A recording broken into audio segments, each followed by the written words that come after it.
Guys మనం ఇప్పుడు వచ్చేసి ఎల్స్ ఇఫ్ లాడర్ గురించి అయితే మాట్లాడుకోబోతున్నాం. సేమ్ యాజ్ ఇఫ్ ఎల్స్ ఎలా అయితే ఉందో మనకి ఎల్స్ ఇఫ్ లాడర్లో వచ్చేసి మల్టిపుల్ కండిషన్స్ అయితే మనం డిఫైన్ చేసుకోవచ్చు. మీరు చూసుకుంటే కనుక ఇఫ్ ఎల్స్ ఇప్పుడు రాసాం కదా, ఇఫ్ కండిషన్ ఎల్స్ ఇలానే ఉంది. అయితే ఓన్లీ ఒక కండిషన్ చెకింగ్ మాత్రమే ఉంది ఇఫ్ ఎల్స్లో. కానీ ఈ ఎల్స్ ఇఫ్ లాడర్లో ఏంటంటే మల్టిపుల్ కండిషన్స్ అయితే రాసుకోవచ్చు. మనం కండిషన్ 1 కండిషన్ 2 అలా మల్టిపుల్ కండిషన్స్ అయితే రాసుకోవచ్చు. అది ఎలా రాయొచ్చు ఏంటనేది అయితే చెప్తాను రండి. ఫస్ట్ ఆఫ్ ఆల్ జనరల్గా ఇఫ్ రాస్తాం కండిషన్ 1, ఇది ఒక బ్లాక్ అయింది. 1 సెకండ్, ఇది ఒక బ్లాక్ అయింది. నెక్స్ట్ ఎల్స్ ఇఫ్ అని రాయాలి. రాస్తే ఇక్కడ మీరు మళ్ళీ కండిషన్ 2 సెకండ్ కండిషన్ రాసుకోవచ్చు. ఇంకొకటి మీరు అలా ఎన్ని ఎల్సిఫ్లైనా రాసుకోవచ్చు. ఎల్సిఫ్ కండిషన్ 3, ఓకేనా. ఇదిగోండి లాస్ట్లో ఒక ఎల్స్ బ్లాక్ అయితే రాసేయాలి మనం యాజ్ ఇట్ ఈస్. ఇదిగోండి అర్థమైందా. ఇప్పుడు మీరు చూసుకుంటే కండిషన్ 1 కనుక ట్రూ అయితే కనుక రిమైనింగ్ ఏమీ పనిచేయవు, ఓన్లీ ఇఫ్ బ్లాక్ మాత్రమే వర్క్ అవుతుంది. ఇన్ కేస్ కండిషన్ 1 కనుక ఫాల్స్ అయితే కనుక అప్పుడు సెకండ్ కండిషన్ చెకింగ్కి వస్తుంది అనమాట. సెకండ్ కండిషన్ చెక్ చేసుకుని సెకండ్ కండిషన్ ట్రూ అయితే కనుక అప్పుడు సెకండ్ కండిషన్కి సంబంధించిన బ్లాక్ ఎల్స్ ఇఫ్ ఈ బ్లాక్ ఏదైతే ఉందో ఇక్కడి నుంచి ఇక్కడ వరకు ఈ మధ్యలో రాసిన లైన్స్ అన్నీ ఎగ్జిక్యూట్ అవుతాయి. అప్పుడు అంటే కింద ఉన్నది ఏది ఎగ్జిక్యూట్ అవ్వదు ఇంకా. అంటే ఈ ఎల్స్ ఇఫ్ పనిచేయదు, ఎల్స్ కూడా పనిచేయదు. ఇన్ కేస్ ఈ కండిషన్ 1 ఫెయిల్ అయింది, కండిషన్ 2 కూడా ఫెయిల్ అయింది, అప్పుడు కండిషన్ 3 చెకింగ్కి అయితే వస్తాము. అప్పుడు కూడా మనకి ఈ బ్లాక్ ఆఫ్ లైన్స్ మాత్రమే ఎగ్జిక్యూట్ అవుతాయి. ఎల్స్ లోపల ఏం రాసామో అవి ఏమి ఎగ్జిక్యూట్ అవ్వవు. ఈవెన్ దో ఇప్పుడు మనకి కండిషన్ 1 కండిషన్ 2 కండిషన్ 3 3 ఫెయిల్ అయితే అప్పుడు ఎల్స్ బ్లాక్లో ఉన్న కోడ్ మొత్తం ఎగ్జిక్యూట్ అయితే అవుతుంది. అర్థమైందా గైస్ మీకు? రైట్.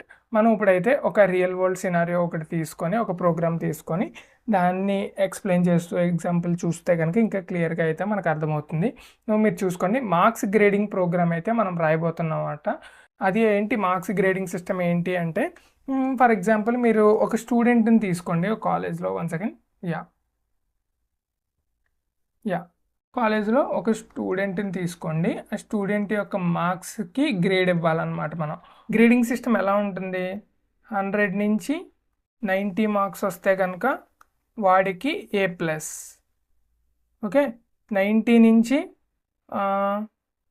70 మార్క్స్ వస్తే కనుక A, ఓకే.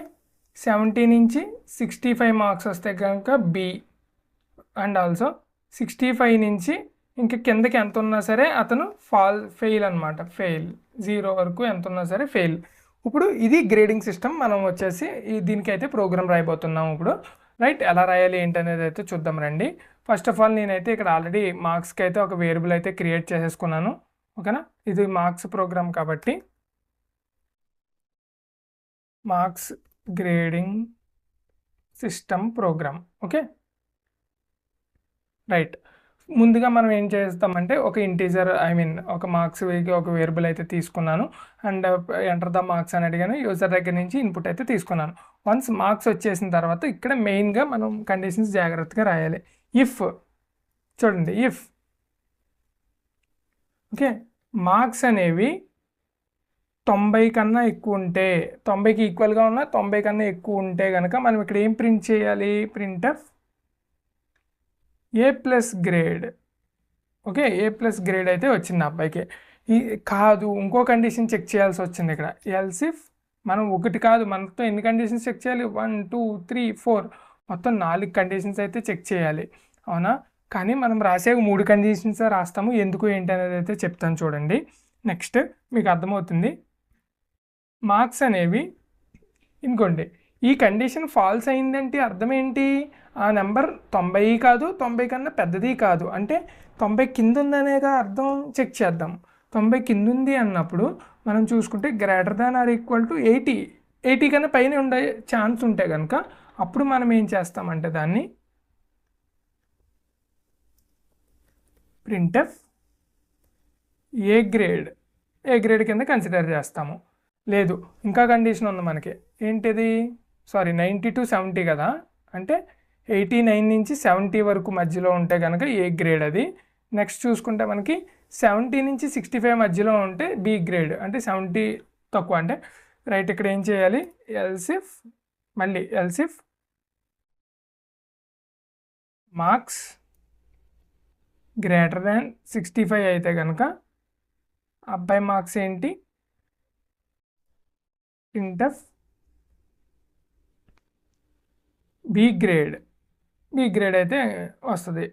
ఓకేనా, ఇవేమీ కాదు, అతను ఏ ప్లస్ కాదు, ఏ గ్రేడు కాదు, బి గ్రేడ్ కూడా కాదు అంటే దాని అర్థం ఏంటి, ఇంకా మళ్ళీ కండిషన్ చెక్ చేయక్కర్లేదు, సింపుల్గా నువ్వు రాసేసుకోవచ్చు ఫెయిల్ అయ్యాడు అని చెప్పేసి. ప్రింట్ఎఫ్ యూ ఫెయిల్డ్ అని చెప్పి నువ్వు డైరెక్ట్గా రాసేయచ్చు అనమాట. ఎందుకంటే ఒక నెంబర్ 90 కన్నా పైన లేదు, 70 కన్నా పైన లేదు, 65 కన్నా పైన లేదు అంటే అర్థం ఏంటి, 65కి ఈక్వల్గా కూడా లేదు అంటే అర్థం ఏంటి, అబ్సల్యూట్లీ అది 65 కన్నా తక్కువ ఉందనే కదా. 65 కన్నా తక్కువ ఏ నెంబర్ ఉన్నా సరే అది ఫెయిల్డ్ అనే కదా అర్థం. అందుకనే చెప్పి ఎల్స్ బ్లాక్లో ఇలా అయితే రాశాను. నువ్వు మనం చూస్తే కనుక రన్ చేద్దాం, ప్రోగ్రామ్ని సేవ్ చేసి. యా గైస్, మార్క్స్ అయితే ఎంటర్ చేయమంటున్నారు. మనం ఫెయిల్ చేద్దాం ఫస్ట్. చూడండి 34 రాసా, యూ ఫెయిల్డ్. ఓకే, 70 అబోవ్ ఇద్దాం, 65 అబోవ్ ఇద్దాం, బి గ్రేడ్ వస్తుందేమో. 65 అబోవ్ అంటే 68, ఇదిగోండి బి గ్రేడ్. ఓకే, నెక్స్ట్ వచ్చేసి 70 అబోవ్ ఇద్దాం, ఏ గ్రేడ్ వస్తుందో లేదు చూద్దాం. 70 అబోవ్ అంటే 80 ఇద్దాం, ఇదిగోండి ఏ గ్రేడ్.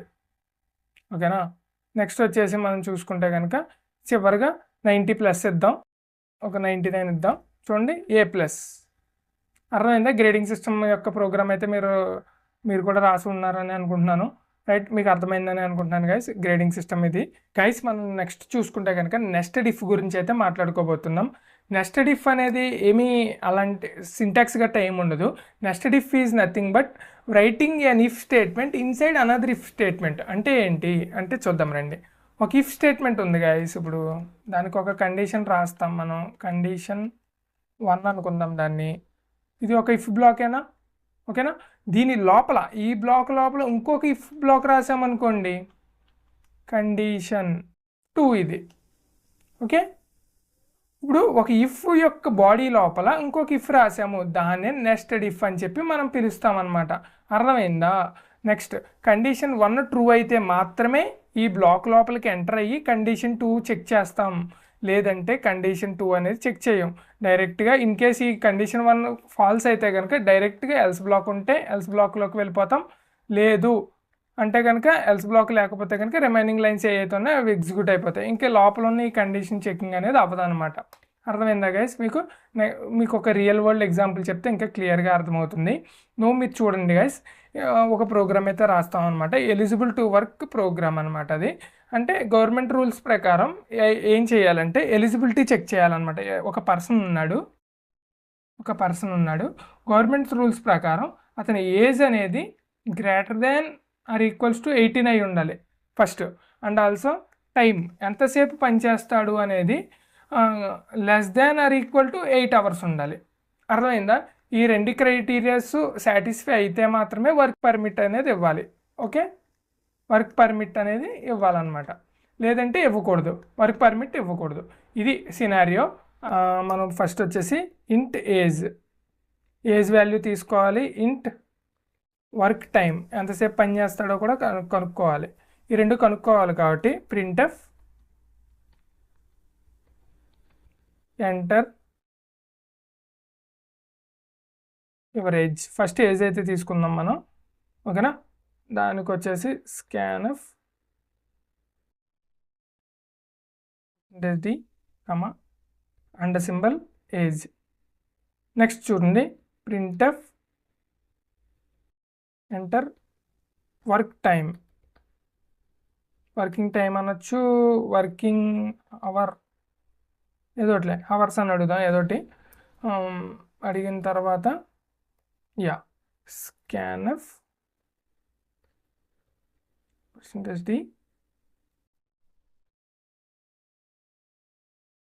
యా. మీరు చూడండి గైస్, నేను ఇప్పుడు మొత్తం అయితే రాశాను. ఏజ్ అయితే యూజర్ దగ్గర నుంచి ఇన్పుట్ తీసుకుంటున్నాను అండ్ వర్క్ టైం కూడా యూజర్ దగ్గర నుంచి ఇన్పుట్ తీసుకుంటున్నాను. ముందు అతను అసలు పని చేయాలి అంటే ఏజ్ మెయిన్ ఫ్యాక్టర్ కదా. ముందు ఏజ్ అనేది greater than or equal to 18 ఉండాలి. ఓకేనా, greater than or equal to 18 ఉన్న తర్వాత ఇంకో ఇఫ్ ఇప్పుడు ఇఫ్ లోపల రాస్తున్నాను చూడండి. ఇప్పుడు ఇంకో ఇఫ్ యొక్క క్రైటీరియా ఏంటి, వర్క్ టైం అనేది less than or equal to 8 hours ఉండాలి. అప్పుడు అతనికి printf your work permit is granted, మనం వర్క్ పర్మిట్ ఇచ్చేస్తాం అతనికి అలా గనక అయితే. ఓకే, ఇన్ కేస్ అతను వర్క్ టైమింగ్స్ కనుక మనకి కుదరలేదనుకోండి, ఎల్స్ ఇక్కడ రాద్దాం, printf your work hours not satisfied. అతను వర్క్ అవర్స్ మనకు నచ్చలేదు కాబట్టి నాట్ సాటిస్ఫైడ్ అని చెప్పేసాం. ఇన్ కేస్ ఏజే మనకు సరిపోలేదు, వర్క్ అవర్స్ మాట పక్కన ముందు ఏజే సరిపోలేదు అంటే ఈ బ్లాక్ అంతా ఎగ్జిక్యూట్ అవ్వదు, ఇక్కడ నుంచి ఇక్కడ వరకు ఎగ్జిక్యూట్ అవ్వదు కదా. సో మనం ఇక్కడ ఎల్స్లో ఏం రాస్తాము అంటే ఇదిగోండి, printf your age is not eligible for work. అది అర్థమైందా గైస్ మీకు? అతని ఏజ్ కనుక 18 కన్నా ఎక్కువ ఉంటే అప్పుడు వర్క్ అవర్స్ చెక్ చేస్తాం.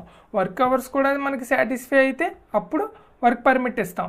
ఇన్ కేస్ అతని ఏజ్ 18 కన్నా ఎక్కువ ఉంది కానీ వర్క్ అవర్స్ అనేవి మన పాలసీ ప్రకారం సాటిస్ఫై చేయట్లేదు, అప్పుడు ఎవరు వర్క్ అవర్స్ నాట్ సాటిస్ఫైడ్ అని చెప్తాం. ఇన్ కేస్ అతని ఏజ్ కనుక తక్కువ ఉంది అంటే కనుక ఇంకా వర్క్ అవర్స్ గట్ట ఏం చెక్ చేయం, మనం డైరెక్ట్గా వచ్చి నీ ఏజ్ సరిపోవట్లేదు అని చెప్తామన్నమాట. దీనికైతే ఫస్ట్ 4 సినారియోస్ అయితే చెక్ చేద్దాం రండి. చూడండి గైస్, అతని ఏజ్ 18 కన్నా ఎక్కువ ఉండాలి, 19. అతని వర్కింగ్ అవర్స్ 8 కన్నా తక్కువ ఉండాలి. ఇన్ కేస్ నేను 10 ఇచ్చాను అనుకోండి, your work hours not satisfied, నీ వర్క్ అవర్లు మా పాలసీస్కి సాటిస్ఫై అవ్వలేదు అని ఏజ్ ఈవెన్ దో ఎక్కువ ఉన్నా సరే. ఇప్పుడు మీరు ఇంకోటి చూడండి, ఇప్పుడు ఎంటర్ యువర్ ఏజ్ అని అడిగాం మనం. ఎంటర్ యువర్ ఏజ్ అని అడిగాం కాబట్టి 20 అతని ఏజ్ అండ్ వర్క్ అవర్స్ కూడా 7 hours వర్క్ చేస్తాను అంటున్నాడు. So your work permit is granted, మన లీగల్గా ఉంది కాబట్టి అతని ఏజ్ అండ్ వర్క్ టైమింగ్ అతనికి వర్క్ పర్మిట్ అయితే ఇచ్చేసాం మనం. నెక్స్ట్ ఇంకోసారి చెక్ చేద్దాం. ఈసారి ఏజ్ అనేది 18 కన్నా తక్కువ ఇద్దాం. ఫర్ ఎగ్జాంపుల్ 10 ఇద్దాం ఏజ్, వర్కింగ్ అవర్స్ 100 ఇద్దాం. చూడండి, your age is not eligible for work. ఇంకా మళ్ళీ చెక్ చేయలేదన్నమాట వర్కింగ్ అవర్స్ ఎంత ఉంది ఏంటనేది మనకు అనవసరం, ఏజే సరిపోలేదు కాబట్టి ముందు your age is not eligible అని ముందు ఇఫ్ బ్లాక్ చెక్ చేసుకుంటుంది. అతని ఏజ్ తక్కువగా ఉంది కాబట్టి అబ్సల్యూట్లీ ఎల్స్ బ్లాక్ దగ్గరికి వచ్చేస్తుంది. ఇంక ఈ ఇఫ్ బ్లాక్ లోపల రాసిన బాడీ ఏదైతే ఉందో ఇదంతా ఏమీ ఎగ్జిక్యూట్ అవ్వదన్నమాట. అర్థమైందా గైస్ మీకు? ఒక క్లారిటీ అనేది వచ్చిందా ఈ కండిషనల్ స్టేట్మెంట్స్ గురించి?